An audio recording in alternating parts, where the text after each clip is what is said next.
Hi everyone, it's Grant Abbott speaking from LightYear Docs and also Abbott and Mourly lawyers. Rather than going through a presentation, because you've probably already seen a lot of Gumpfon things already in the newspapers or articles, there's a lot of jewels and great solutions and strategies within the budget. And I thought what I'd do is just treat you as if you were with me and analysing, going through budget paper number 2, where all the juicy stuff is. So we're going to look through the budget papers. You can see this is for 2021-22. I'm going to look at the various issues, we'll read them, and then I'll give my strategies, solutions, opportunities, and areas that you need to be looking at. So you can see here there's just a whole lot of stuff. We're going to go jump down straight away to the major one there. Well, there's a little juicy one here. This is an interesting one. It's obviously not much for you guys, but obviously in the tourism hospitality sectors, it's up in Cairns recently, and it's been extremely tough for them to get people. Obviously with the international students drying up, and more importantly, backpackers, and no end in sight in terms of backpackers coming in. So that they've extended the ability of student visa holders to work more than 40 hours per fortnight.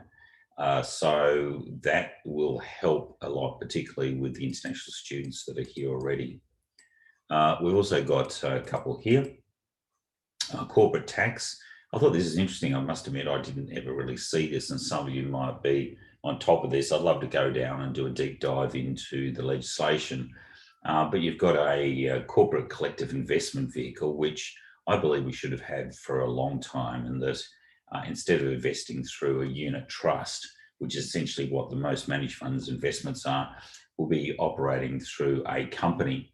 However, the key thing about the company is that essentially it's still going to have a look through tax treatment, so that we might have an investor, and so then the profits actually end up being looked through, which is quite interesting, completely different to the franking credits. So we're going to have one, which would be listed investment companies, which will be offering franked dividends, and then we're going to have this corporate collective investment vehicle, CCIV, which will be treating more like taxation of trust. So where that fits in, not quite sure, but from the 1st of July 2022, we'll have a look.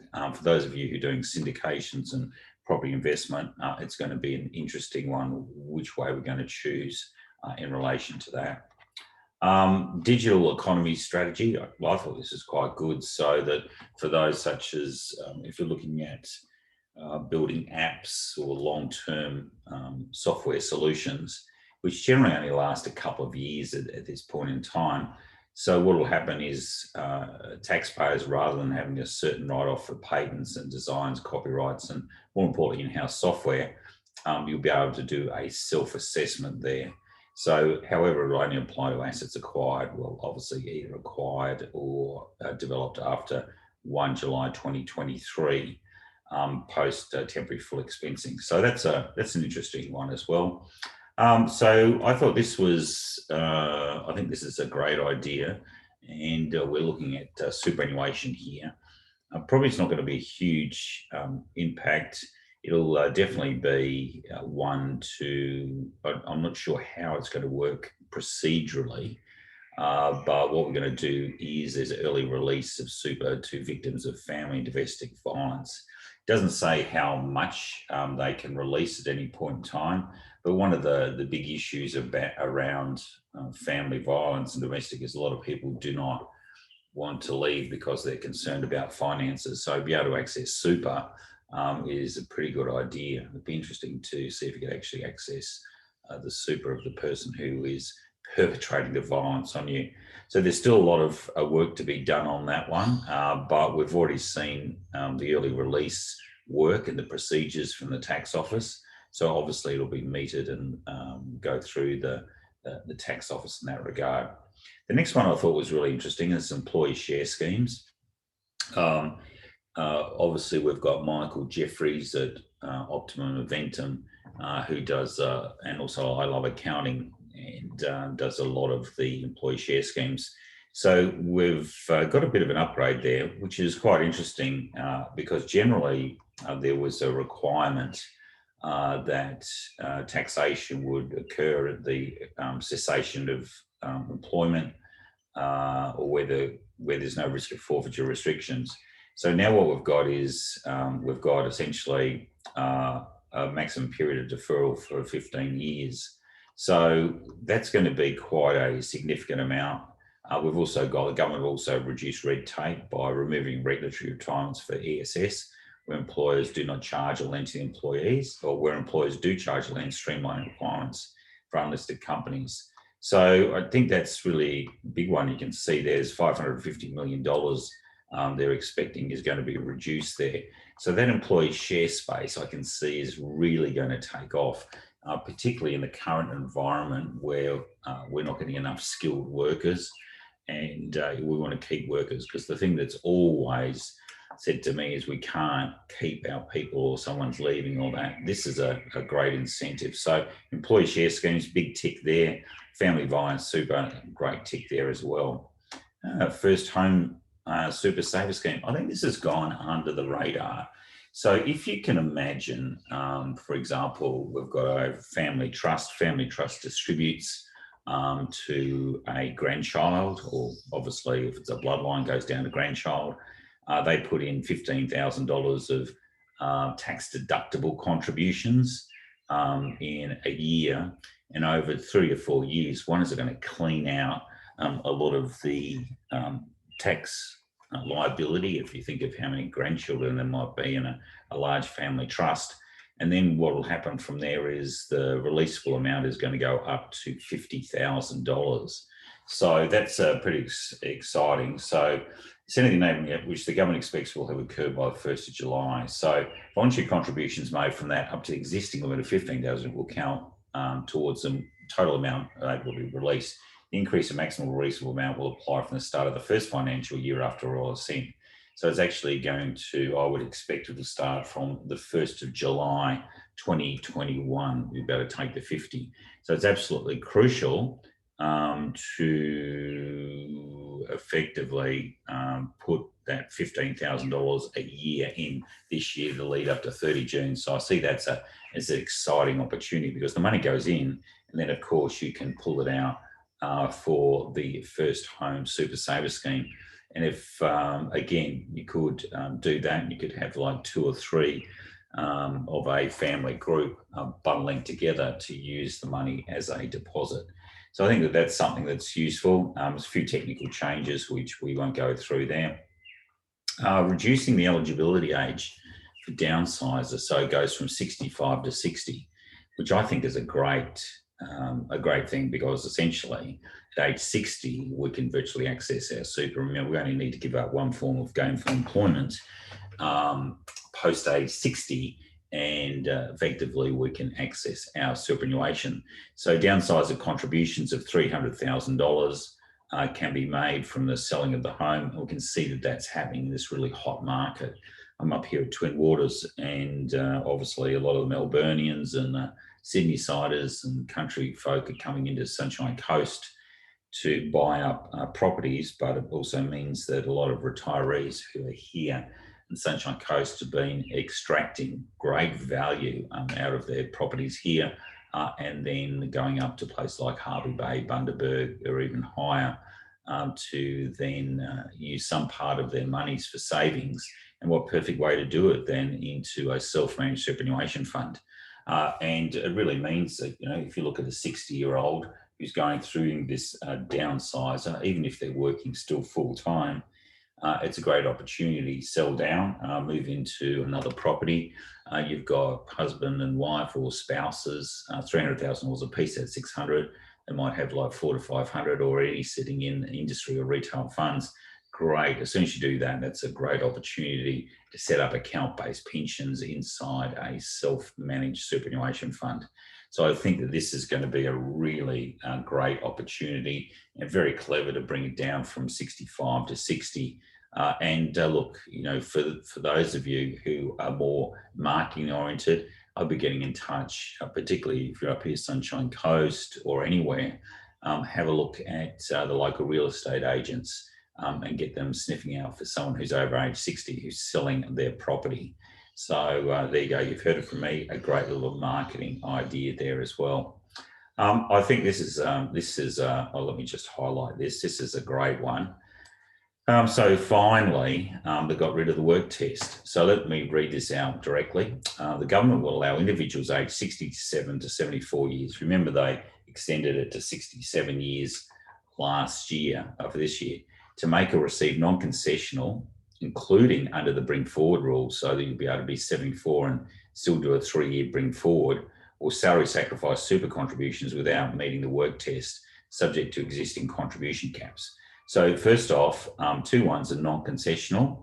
Now, mind you, we've also got the downsizer, which is sitting on top of that. We don't need to meet the work test for salary sacrifice or non-concessional. If you are making personal deductible contributions, you still got to make a work test. So I don't know what they're going on about there. So remember, the old Supermax test for me is, it was always a hard one that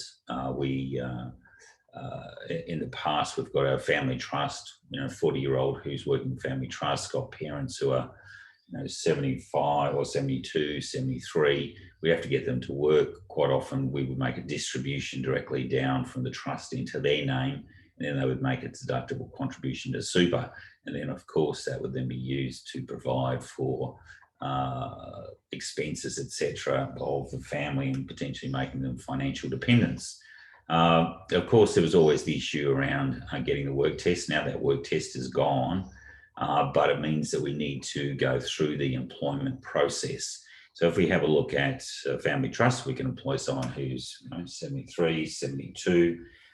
They'll salary sacrifice their contributions up to the cap, or remember, beyond the cap if we want, because Ryan's case basically says there's no link between the hours worked and the amount of super that goes in. So we can clean out a lot to the older brigade of our family. So really, this is an awesome change to the rules.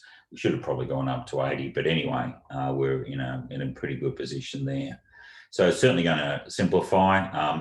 It starts measure estimated, so it doesn't say. Okay, so the measure will have effect from the start of the first financial year. So it looks everywhere. So again, this is going to start from the 1st of July, 2021. So we won't be able to use suspense or contribution suspense accounts for this.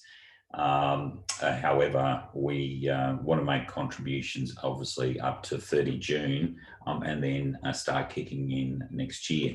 And you can think about it, all those 67 to 74-year-olds who haven't worked will actually be able to do that. Interestingly, we've got the under the bring forward rule. Remember, from 67 to 74, the caps were only $100,000 or 110 as from next year. I'm assuming here that we can actually go back and do our bring forward caps as well. So this is going to be an interesting one for concessional caps, where people start work now and then they can do their, remember the catch up, the 5-year catch up is going to be really interesting to see how that plays out between 64 to 67 to 74. Plus, are we able to do that 3-year cap coming through? So expect to see what the regulations look like, but this and the downsizer are going to be absolute crackers for us in terms of that. I won't go into this, but this is really interesting for disputed debts. You can go to the AAT and get it deferred. I won't go through that one.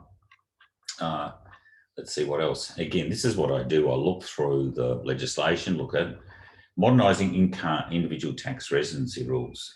Previously, there was a couple of rules, the 183-day test, or more importantly, we have a test whereby, if this is our preferred domicile. So there's been a lot of tax laws in that. But here the government's going to replace the individual tax residency rules with a new modernised framework. The primary test will be a simple, bright line. So it's, if you're present in Australia 183 days or more, you're going to be Australian tax resident.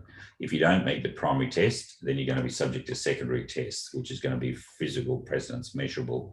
So again, if you're in here for 183 days, it's going to be very difficult to not claim you're a tax resident. And particularly it's not a bad idea because obviously everyone is coming back to Australia, particularly with COVID overseas. So they're all coming back into Australia, which means that they'll be here for obviously for 183 days. So they'll be tax residents. So that's going to be an interesting windfall in terms of capital gains tax, their overseas superannuation. So there's a lot of issues around that one. So again, find those people, the expats have come back in, and you're going to have a lot of fun working through all of this as well. So I think it's a great idea, makes it a lot easier. I won't go into this, but for not-for-profits, this is going to be very relevant to the Succession Asset Protection and Estate Planning Advisors Association. So looking at non-charitable not-for-profits can so currently non-charitable not-for-profits can self-assess their eligibility for income tax exemptions without an obligation report to the ATO, which is fantastic. But from the 1st of July 2023, you're going to have income tax exempt NFPs. So there's going to be a review there. So it's just going to make it a little bit harder there for not-for-profits, not deductible. I thought this is an interesting one. We've got a new thing, obviously, for medical and biotechnical innovations, but we're going to have a patent box tax. So that part of corporate income that relates to patents dealing with medical and biotechnology. So taxes profited generated by profits at the headline corporate rate are going to be taxed at a flat rate of 17%. So that's a great idea to enhance the development of R&D, etc. Exemption here, increasing Medicare levy low-income thresholds. So again, for single seniors and pensioners, the threshold will be increased 36 to 36,705, and family threshold for seniors and pensioners is going to 5191 and 51,094. And again, this comes into play again if we're distributing, or we've got our parents employed by us under the family trust.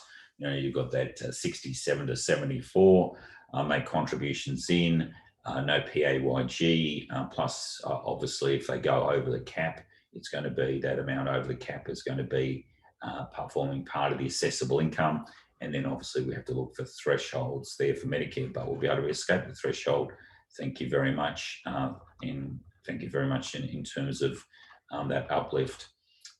Here's a good one. So compliance for individuals, particularly for those of you tax agents, the first $250 of an education course was currently non-deductible. They've now got rid of that. So that's going to have quite a significant element, and against that first income year. So it looks as though everything is going to apply from the 1st of July 2021. Again, this is definitely an election budget, so see what happens. Removing the $450 a month threshold, which is great. I don't know how McDonald's is going to think about that, because essentially there is no bottom limit. So as soon as someone comes to work for you, you're going to have to pay SGC. So that's going to have quite an impact on small business at all. And obviously with SuperStream will help, but there's some good work there for accountants on that one. But again, McDonald's employing all those youngsters, keeping it under $450 a month, that's now gone. Retaining the low and middle income tax offset, again, it's just another area here. By having this, we can put in more, obviously, over the contributions cap, which is pretty useful. So you can see here the low middle income tax offset provides a reduction tax of up to $1,080. Which is not too bad. So if you have a little the taxable incomes between 48 and 90 are eligible for the maximum offset of 1,080. That makes a huge difference if we're going over the caps again. Just think about our 72-year-old dad. We've got him on $100,000 of salary sacrificed and super going into his superannuation. So that's perfect. What we've got there is $25,000 cap will essentially be discounted. The other $75,000 will be added back to his assessable income in the income year in which that contribution's made, or contributions actually hits their membership account. So that's $75,000. We work out what the tax payable is on that. And of course, we've got the Medicare levy rebate, probably won't kick in at that $75,000 threshold, but certainly the low to middle income tax offset. So there's a saving there of $1,000.80 plus, which is important. There's a 15% tax offset. So if we have a look there, and then there's obviously the low income tax offset as well. So if I just have a look, and I'm just doing a quick calculation for us. So I've got a client and they put in $100,000 in super, 73 years of age next year. We're looking at claiming a tax deduction. So $75,000 times 0.15. So we get a tax offset of $11,250 plus the 1,080. And so that's $12,330 tax offset. So when we have a look at that, we can probably clear out easily that $75,000 of tax. So we're in a pretty good position of eking up towards $100,000 a year of tax deduction, if that makes sense, and a client's still not paying tax. Watch out for the Social Security on that. And I'll be doing obviously quite a couple of case studies on that, particularly for our strategist members today. Self-managed super funds, legacy of retirement. So this is mainly for market length, life expectancy, lifetime. You might not have heard, but I actually invented that name, Flexi Pension product, which was a lifetime commutable pension. But if you've got any of those, essentially you can transfer those into, for example, a different retirement product, the account-based pension. But just notice here, a lot of those original products are also assets test exempt products. So if you do move, they're not going to be grandfathered. So there's not that many out. I mean, effectively from 2004, the regulations prevented SMSFs or any fund with under 50 members providing these lifetime style products. So in essence, if we go back, it's 2000, that's almost 20 years ago. So whoever had that now probably is either dead or has passed on. So it's a very, very small impact. You can see there in the budget estimates, it's not that. But for those who've got it, it's a great opportunity. And again, it applies, I would expect it's going to apply from the 1st of July, I'm not sure. SMSFs, it's an interesting one, relaxing residency requirements. So I'll go through this. So for self-managed super funds, to be an Australian superannuation fund, you must have central management control in Australia. We've talked a lot about enduring powers of attorney around that one. And also, in that instance, if you have 50% of the net assets in relation to active contributors, essentially being non-residents, then you're also caught. So that particular section, when we have a look at it, there's going to be changes to that. So essentially it used to be the central management control test. If you were overseas for 2 years, that was relaxed.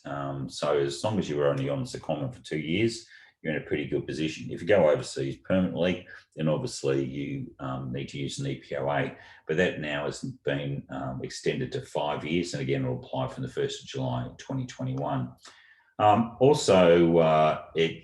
Here we've got the active member test, which I think is somewhere here. Removing the active member test for both fund types. So that means that we don't need to have that 50% test. So it's just going to be central management control. So that's really going to make a huge difference for self-managed super funds for people overseas. It's going to be interesting too. Obviously, we can have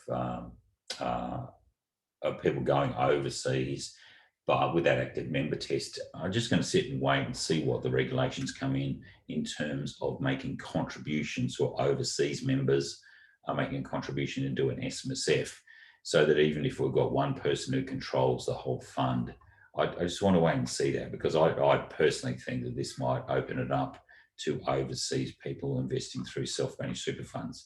But let's wait and see. I don't want to jump into that one. Temporary full expensing, look, you guys know that, that's just going to continue on. So it's a 12-month extension.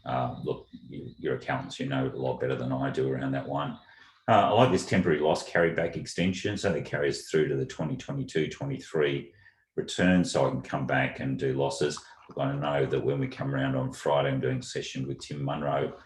This temporary full expensing extension is going to be crackerjack. And obviously he'll talk about this temporary loss carryback, which is absolutely crucial.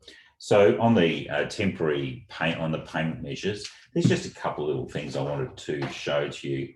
Nothing flash, but just a couple of little pearlers that I found. The first one I thought was absolutely classic, and that is investment incentives. You can get 18.8 million over 4 years. So there's a 30% refundable tax offset, which is fantastic for qualifying Australian digital games expenditure ongoing for the 1st of July 2022. So here's not a bad idea. Get a syndication, get a game up and running, and you're going to get a 30% tax offset. So I see that that's a really good, provided it's a qualifying expenditure. So that'll come up, and I think that that's quite a useful one. And certainly, if it's an employee, you know, if we've got a ESIC, so that's early stage investment fund, then we can also get a 30% tax offset for investing in there, plus the company itself. So I can see the corporate limited partnerships would be a good one in relation to that. 3 more to go. So found this on page 102. So let's have a look at what we've got there. Page 102, page 95. Let's just have a quick look. What did I drag in here? So page 102. Okay, here we go. Oh, okay, I thought this was really good. This is a bit selfish from my perspective, but the government's going to provide $3.2 billion to support aged care providers to deliver better care and services through a new government-funded basic daily fee supplement of $10 per resident. So whether they get that or not, I'm sure, but it does mean that's quite a big for anyone when you have a look at your basic daily fee. What they're doing there is they're going to, the government's going to be able to provide an extra $10 per resident, which per day, that's quite significant. That can make a new outing, you know, better food, haircut, whatever. So again, I think that's a great opportunity. Page 116, so let's go and have a look. This is on the payment side. So generally, we don't look here that much because we look more about the taxation side.